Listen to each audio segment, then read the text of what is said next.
Kaya naman pala mga minamahal kinakabahan, itong sila Marcoleta, itong sila Harry Roque, itong mga kadiliman vloggers, kasi totoong nandito na nga sa bansang Pilipinas yung International Criminal Court.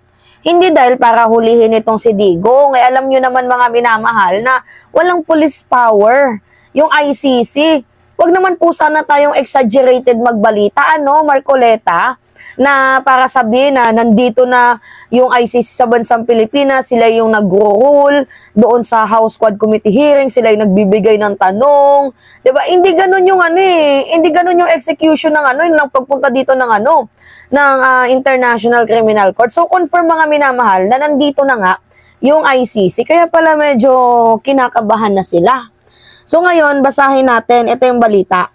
ICC probe team already in the Philippines. Investigators of the International Criminal Court, ICC, have been in the Philippines since October as part of the inquiry into the Philippines war on drugs. At lalo pa mga minamahal, sinabi na din ng Senate na ready silang magbigay ng transcript.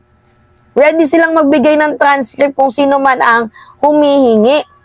Actually, itong ginagawa ng ICC mga minamahal, fair and balance naman po ito. Wala naman po ditong bias na kung tawagin. Kasi unang-una, hindi naman nila hinuhuli itong si Digong. Kumbaga, part po ito ng kanilang execution kung paano po mag-rule out itong kanilang investigation patungkol nga po sa bloody war on drugs campaign ni former President Duterte. Yun po yung totoo dyan. Wala namang police power yung ICC, mga minamahal. Wala silang police power. Investigator lang sila. Pero bakit kinakabahan? Tila kinakabahan ang kabilang kubol. Alright, basahin natin yung balita mga minamahal. Sabi dito, the presence of the investigator has not been officially confirmed by the ICC or the Philippine official, source told the Manila Times. So, among the prominent members of the investigating team are ICC Senior Investigator William Rosato and Glenn Cala. So sila po pinangalanan na. Reports indicate that Rosato, who arrived at the Ninoy Aquino International Airport or NAIA on October 19 on Malaysian Airlines MH804, was accompanied by Maya Bracken, an American interpreter. Rosato is the lead investigator in the ICC office of the prosecutor. He has been conducting similar investigation for the last 15 years. So, Cala arrived a day later on the Philippine airline flight. The team has been meeting with various individuals and organizations connected to the investigation, sabi po yan ng sources. So, Rosato and Cala have allegedly been staying at the Raffles Hotel in Makati City. So, fake news po yung sinasabi ni Marcoleta na nandoon po sa bahay ni House Speaker Martin Romualdez, sa opisina ni House Speaker Martin Romualdez. Ano ba yung sinabi ni Marcoleta? Ito, pakinggan muna natin sinabi ni Marcoleta, ha? Ginaganap pala yung Quadcom na yan. Nandito yung mga operatives ng ng ICC. Nasa opisina daw po ni Majority. Hindi, sa opisina ni si Speaker. At sila pa nga yung iba raw na nagbibigay ng mga kung paano itatanan. Ang ginawa ni Pangulong Duterte na pagharap, sa aking palagay, ay paglalantad ng kakulangan ng proseso kung ang pag-uusapan ay due process. Nakakahiya ang Quadcom. Hindi, nagkamali ako. Quadcom pala. Diba? So, ang paglalantad daw ni former President Duterte, mga minamahal, is pagpapatunay daw po na kulang yung due process. Pero hindi totoo yun. Pumunta siya doon para linisin yung pangalan ng kanyang anak. Oo, linisin yung pangalan ng kanyang anak na si Pulong, si Baste at si Sara. Dahil ang sabi pa nga ni Panelo, pinupolitika daw sila.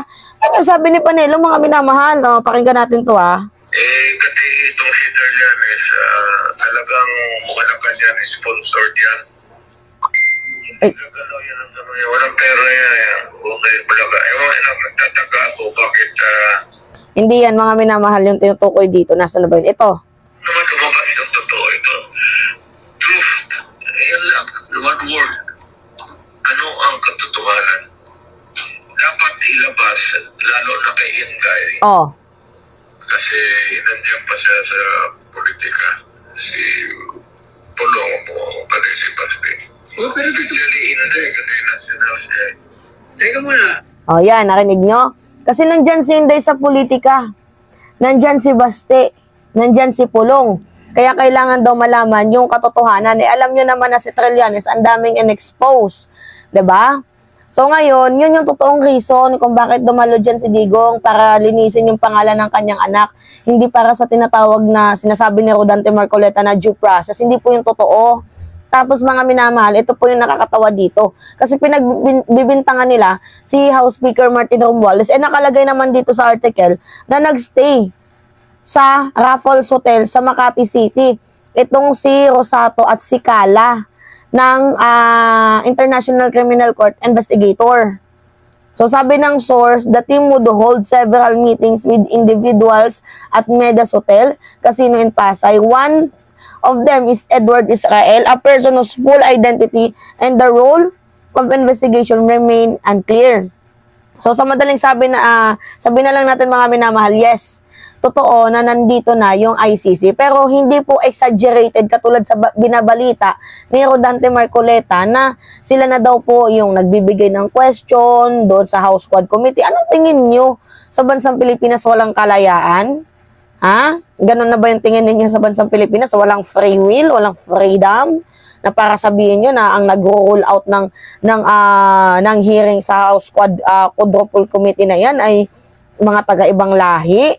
Kaya hindi po yung totoo mga minamahal. Maybe, baka nakipagkita kay House Speaker Martin Romualdez para sa, for other inquiry, diba? Other question.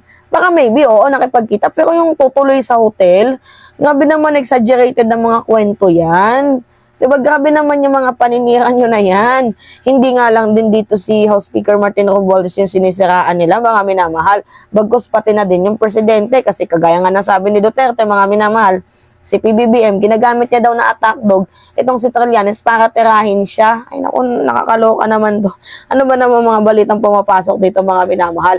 As if naman yung presidente natin ay masyadong hangol, masyadong hunger, uhaw sa kapangyarihan. Kayo lang naman po mga uhaw dito sa sa kapangyarihan. Kako kasi natatakot na talaga sila, mga minamahal. Kasi yung ICC na yan, parang lang yan death. 'Di ba? Alam nating darating pero hindi natin alam kung kailan. Ganun yan, kaya natatakot na yung mga yan. Yan yung totoo dyan. Kaya kung ano-ano mga demolition job ang kanilang ginagawa. Diba? Mga dirty tactics, mga ganyan. Kasi dyan sila magaling sa trabahong ganyan. Alright, so yun po mga minamahal. Yung totoo nga na nandito na yung ICC. So anyway, it's me again, si Mima Alicia nyo, at nagbabalik ulit para sa ating panibagong video. Maraming salamat mga kababayan.